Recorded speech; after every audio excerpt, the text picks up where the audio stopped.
ეხლა სოფლიოში მიდის ძალიან საშინელი პროცესები. სირიაში დაიწყო მასობრივად ქრისტიანების ხოცვა ჟლეტვა. თურქეთმა ფაქტობრივად ეგ ოპოზიცია არის თურქული ძალა, თურქეთმა უდიდესი ტერიტორიები აიღო სირიაში. ვითომ ეხა ოპოზიცია, მაგრამ ამ ოპოზიციას აკონტროლებს თურქეთი და იმ დღეს ერდოღანის შვილმა დაწერა, რომ მამაჩემმა გაიმარჯვა. ეს თქვენ ფიქრობთ რას ნიშნავს? შემდგომი სამიზნე შეიძლება იყოს ჩვენი ქვეყანა. სხვათა შორის წინასწარმეტყველებაც არის ქალბატონი. კი ბატონო, მაგას დავრუნდები. კი ბატონო, ეხა უყურეთ რა ხდება, ჩვენ შეიძლება გავხდეთ შემდგომი სამიზნე. და ვინ შეიძლება იყოს საქართველოს დამცველი, დააკვირდით ამას.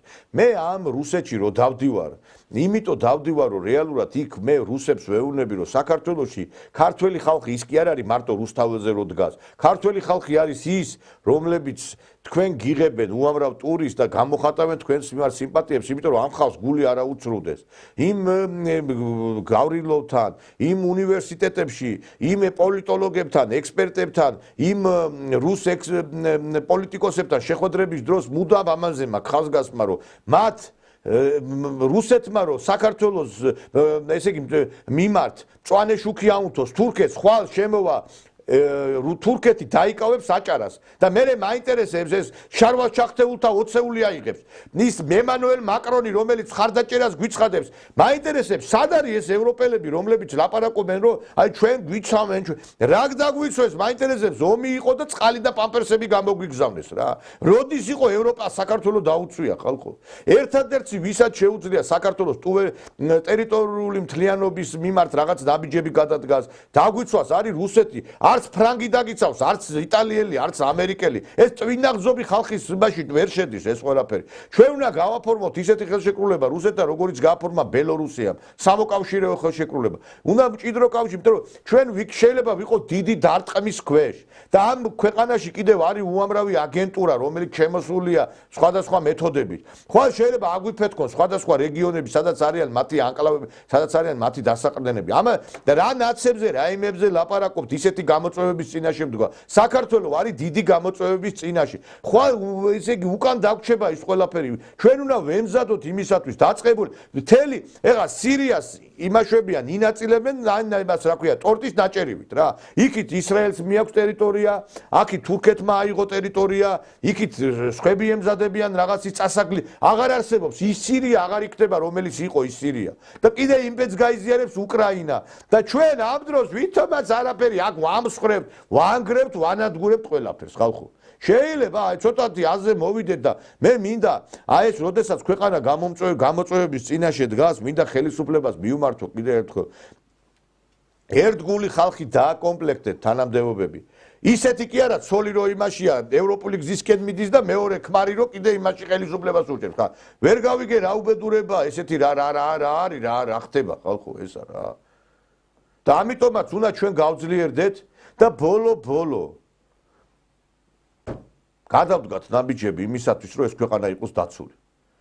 ეხა დავით აღმაშენებელს შიგნით რო არ დაემყარებინა წესრიგი და გიორგი ბრწყინვალეს და კიდე ჩვენ დიდ მეფეს გარემტერს ვერ დავამარცხებდით. ყველა დღეს უამრავი ადამიანი გვიყურებს. აი ხა რუსეთში კაცო ხალხი ინვესტიციების ჩასადებად ემზადება და მოქალაქეობას არ ვაძლევთ ხალხო.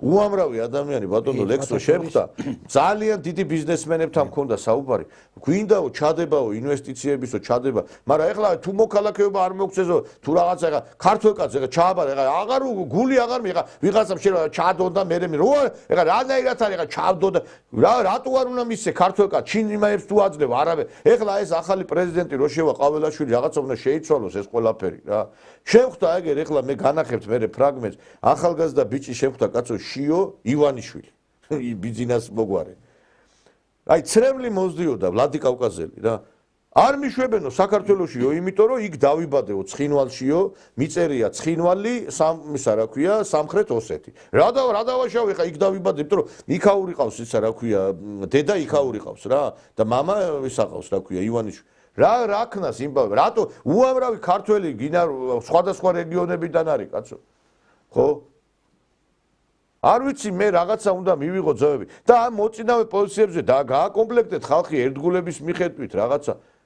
ან ამ რეიტინგებს არ უყურებთ ამ ტელევიზიის, ეხლა დავიჯერო, ყველაფერს უსმენთ, ყველაფერს აკონტროლებთ. ეხლა ვითომაც არაფერი ეს ჩვენი ესეთი მაღალი რეიტინგი, კაცო, ჰა? იმ ხელა მილიონებს აღარჯავთ თქვენ სამთან. ეხლა პირველი არხი გინდა ყოფილა, გინდა არა. როგორც პირველმა არხმა მოიქცა, როგორც აშუქებდა, ეს რა იყო, რა უბედო. დღე და ღამე იჯდა იქ გამოკვეპილი. ეს ქალი $5,000 რო უხდით, კაცო, იმას ხელფას რა. $5,000 არის, რო აიღო მთელი რა კამერები არა გვაქვს იმ მაგფასის რა. ბატონო ნიკოლო, თქვენ იმდენჯერ თქვით, რომ რა $5,000 უხდით, რომ ამ ქალმა თვითონ თქვა, რომ ხელფას მობატება აღარ მიდაო, რა ქვია. მართლა ეგრეთ თქვა, რომ არა, იცი რა არის, მე ხა იცია ვიღაცა მიქ ტაში დაუკრა რაღაცა გამოვიდა თქვა, ბიჭო, ჯერ ეგერთი დააყენე, დაცვა და თუ ვინმე ძალით შეიჭრებოდა, იმ პირველ რიგში დაიჭებდნენ სისხლის სამართლის პასუხისგებაში მისცემდნენ, რომ გამოვიდა იქა. ეხა მე რომ მივიდე იქა და მოვითხოვე, დაუთმიათ ეთერი თქვენთვის, ყوار დაუთმიათ რა. ვინ დაგითმობს ეთერ? წამოპლაკული იყო, ქვეყანა ინგრეოდა და იქ ვიღაცამ თქვა, ეგო გათვლა არისო, ხედავ ეხა გიჟები დასვესო.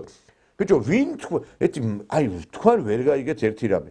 ყველამ ვინც გაიგო, ყველამ გაიგო. ეხლა ვიღაც ეს პოლიტიკა თუ თქვენ უნდა აწარმოებთ, რომ აი ხალხი გაიგებს, რომ ხალხმა ყველამ კარგად იცის ვინ-ვინა.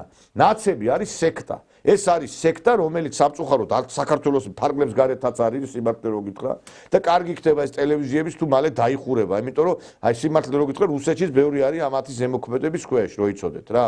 ხო და ამიტომ საჭირო არის აუცილებლად აი ამ გადამჭრელი ზომების მიღება. დააფასეთ ერთგული ხალხი, გაყარეთ ნაცები, დახურეთ ტელევიზიები და ბოდიში და ეს ცოლქმრები კიდე ჩამოყალიბდნენ, კიდე საითკენ არიან, ერთად არიან თუ რაღაცა, იმიტომ რომ ეხლა ვერ გავიგე, ბიძინა ივანიშვილის ხوار დაგწერთ თქვენ ჯვარს ეხლა იმის მიხედვით რა. ამაშიც ხوار ჩაერევა, ყველაფერში რომ ბატონ ბიძინას ახსენებთ. ეხლა ბიძინაც ხوار შეგიქმნით იქ აი საოჯახო პირობებს თქვენ ეხლა ცოლქმარ შორის მომრიგებელ მოსამართლედ ხوار იქნება იქა თქვენ რომ დაგილაგოთ სიტუაცია რა. დაინახეთ, სხვა ხალხიც დაინახეთ, კაცო. დაინახეთ ადამიანები, რომლებიც გვერდში გიდგანან 25 წელია თქვენს გვერდით დგანან უკვე რა. ეხლა ოცნება არ არის ხელისუფლებაში 25 წელი, მაგრამ თქვენ ხო ხართ პოლიტიკაში 25 წელი, კაცო. სახელმწიფოებრივად აზროვნებენ. ეხლა მე არ ვიცი რა უბედურება უნდა გჭირდეს ეს, რომ სხვა ვერ დაინახო, კაცო, რა უბედურებაა ესა რა. ესე იგი, მე არ ვიცი, აჭარის არხი მოქმედებდა იმის წინააღმდეგ ხელისუფლების პირველი არხი.